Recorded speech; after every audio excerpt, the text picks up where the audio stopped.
गांव।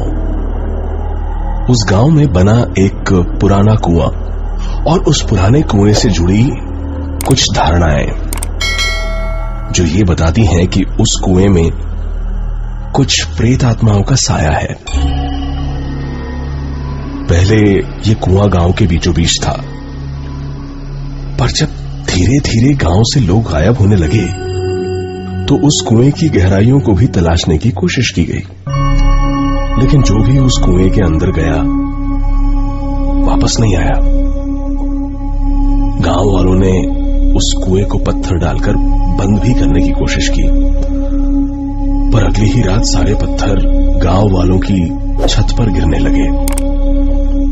ऐसा लगने लगा जैसे पत्थरों की बारिश हो रही हो।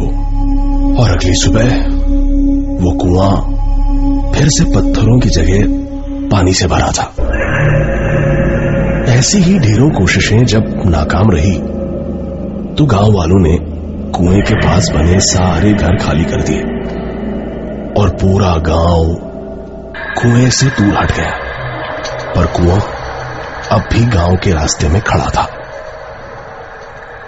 और तभी से शुरू हुआ उस कुएं में मौत का एक अजीब खेल। कोई है?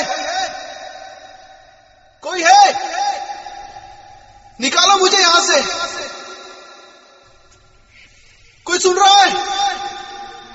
मदद करो मेरी। कोई है? आवाज उस कुएं से आ रही थी जो वहां से गुजर रहे पवन ने साफ साफ सुनी। शायद कोई उस कुएं में गिर गया है। ये सोचकर पवन उस कुएं के पास चला गया और घबराते हुए बोला, कौन है वहां? मैं पास के ही गांव का घनश्याम। निकालो मुझे यहां से, जल्दी करो, दम घुट रहा है मेरा। अंधेरा होने से पहले निकालो मुझे यहां से। अच्छा ठीक है, रुको मैं निकालता हूँ। पर अब क्या करूं मैं? देखो वहां पर पास ही मेरी एक रस्सी पड़ी होगी, उसे अंदर फेंको। ठीक है रुको। ये लो रस्सी, पकड़ में आई? हाँ मिल गई। मैं इसे अपनी कमर से बांध रहा हूँ, हाथों के सहारे से पकड़ के ऊपर आऊंगा। ठीक है। हाँ खींचो रस्सी, तुम खींचो। कुछ देर हो गई, पर पवन के लिए उस आदमी को सिर्फ हाथों से ऊपर खींचना आसान नहीं था। नहीं, मैं नहीं खींच पा रहा हूँ, और यहाँ कोई ऐसी जगह भी नहीं जिससे मैं इसको बांध सकूं। तुम भी रस्सी को अपनी कमर से बांध लो और फिर हाथों से खींचो, काफी मदद मिलेगी तुम्हें। खींचो। पवन ने वो रस्सी अपनी कमर से बांध ली और पूरी ताकत से ऊपर खींचने लगा। हाँ खींचो, मैं आ रहा हूँ बाहर। हाँ जोर लगाओ पवन, और जोर लगाओ पवन अचानक रुक गया। मैंने तो अपना नाम उसे बताया ही नहीं, फिर उसे कैसे? सिर्फ इतना सोचना ही था कि एक जोरदार झटके ने पवन को उस अंधेरे कुएं में खींच लिया। उस दिन के बाद किसी को पता नहीं चला कि पवन कहां गया। कुछ दिन गुजर गए, तभी वहां से गुजर रहे एक बूढ़े राहगीर को उस कुएं से एक आवाज सुनाई थी।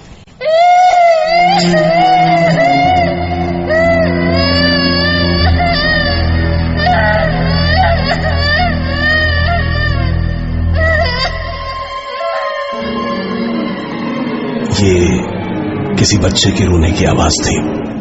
उस बूढ़े को लगा कोई बच्चा यहां खेलते खेलते उस कुएं में जा गिरा है। वो बूढ़ा इस कुएं की कहानियां जानता था, इसलिए डरकर कुएं के पास ही खड़ा रहा और मदद के लिए किसी का इंतजार करने लगा। कुछ ही देर में उसे दो राहगीर आते दिखाई दिए। बूढ़े ने उन्हें आवाज लगाई और मदद के लिए कुएं के पास बुलाया। अरे सुनो,